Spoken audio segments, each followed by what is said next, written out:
Bienvenue dans cette nouvelle vidéo de la série des minutes théologiques. Elle a pour titre Dieu est présent partout. C'est ce qu'on appelle l'omniprésence de Dieu.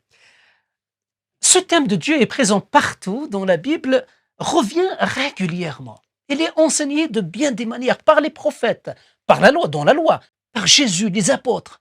C'est un thème qui revient régulièrement dans la Bible. Et j'aimerais vous lire juste quelques paroles du psaume 139. C'est David, sous la plume de David, encore une fois de plus, qui exprime quelque chose de beau et de merveilleux à ce sujet concernant la présence de Dieu.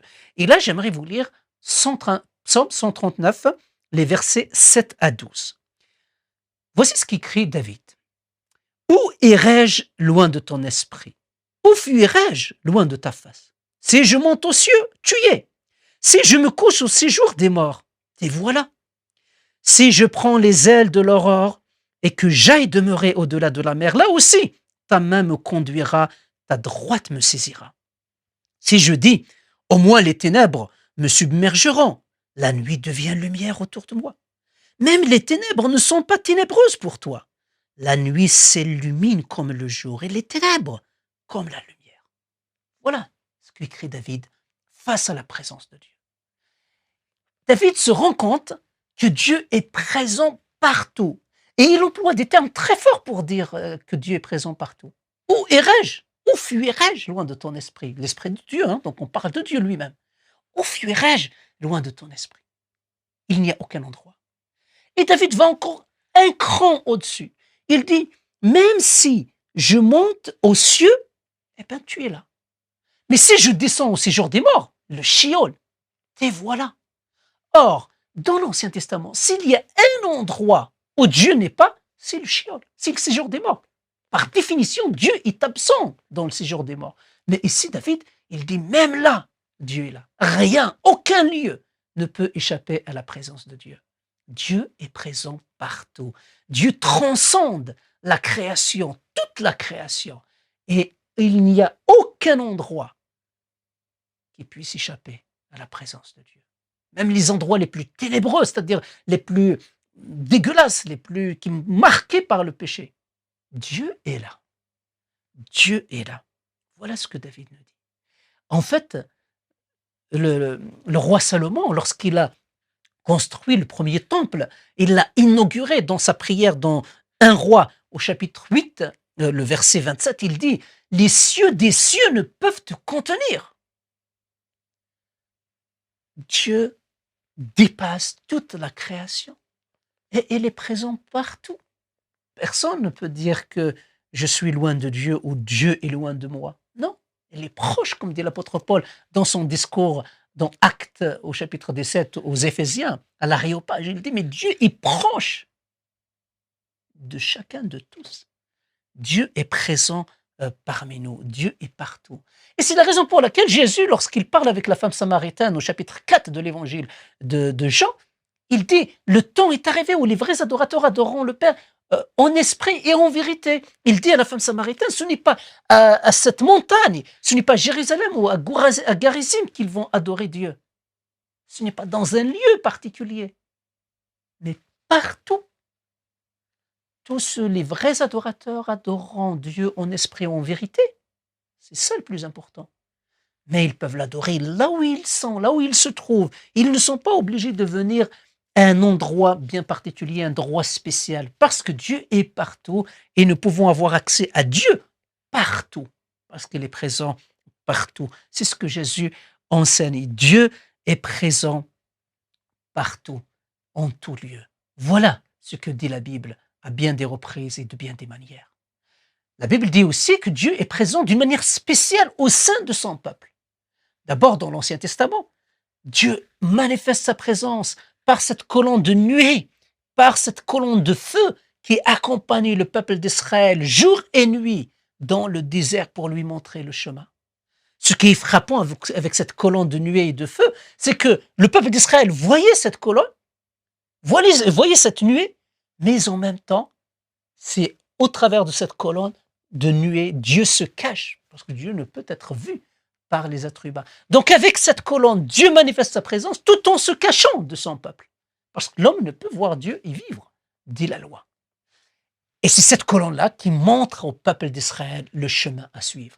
Il l'a fait dans le désert, et l'a fait aussi lors du retour de l'exil. Dieu a manifesté sa présence au travers des manifestations très concrètes, très physiques, très visibles, qui ont été constatées par le peuple.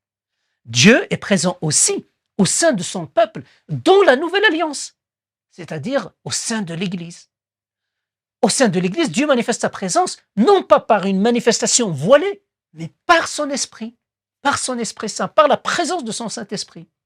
Certes, nous ne pouvons toujours pas voir physiquement Dieu, mais par contre, nous pouvons vivre sa présence, expérimenter sa présence, et nous pouvons sentir l'Esprit de Dieu parmi nous, au milieu de son Église, et l'Esprit de Dieu qui conduit le peuple de la Nouvelle Alliance, qui conduit l'Église de Jésus-Christ. C'est l'Esprit de Dieu qui donne les dons, qui distribue les dons, qui donne les ministères, qui éclaire. C'est l'Esprit du Seigneur qui a choisi les apôtres Barnabas et Paul pour qu'ils soient consacrés à la mission à laquelle il les a appelés. On est dans Actes chapitre 13.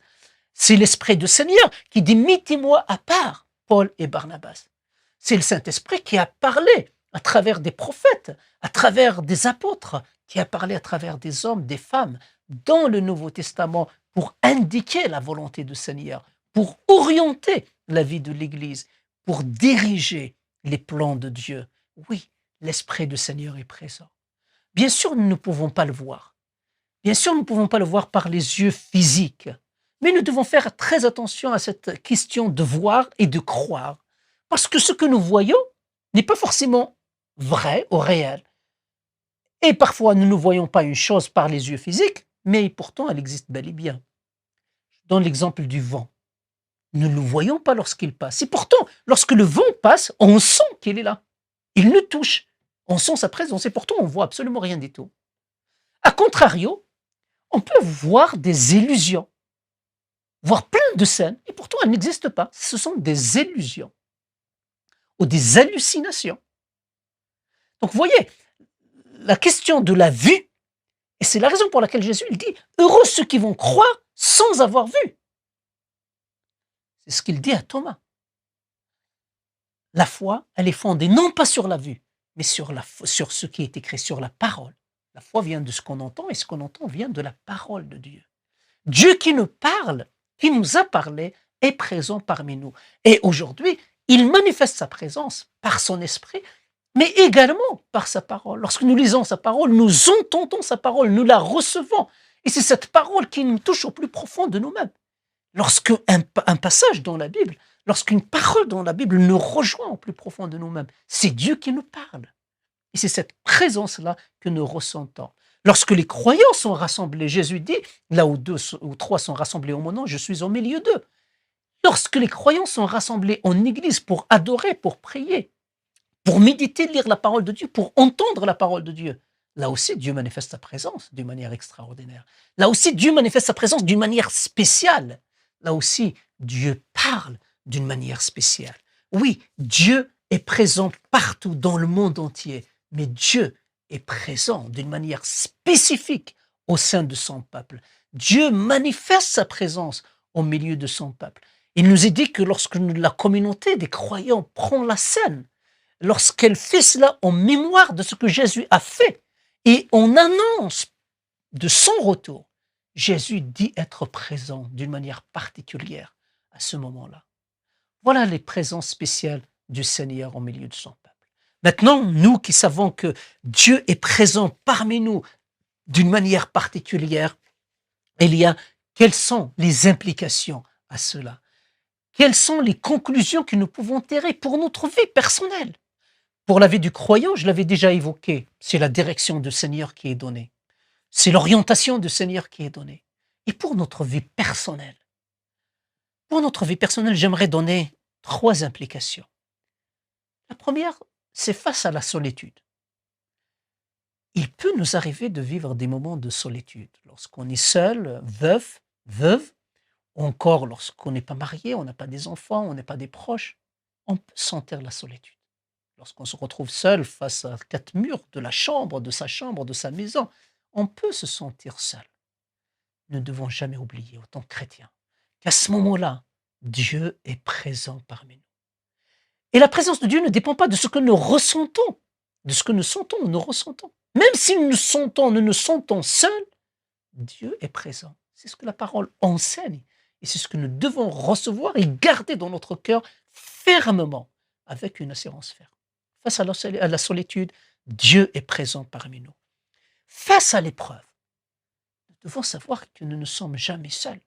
Face à l'épreuve, Dieu est présent. J'aimerais vous donner cette image de ce croyant chrétien qui marche dans le désert.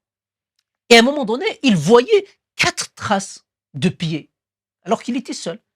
Il comprend alors, il dit, mais Seigneur, tu es avec moi, je suis très heureux, encouragé.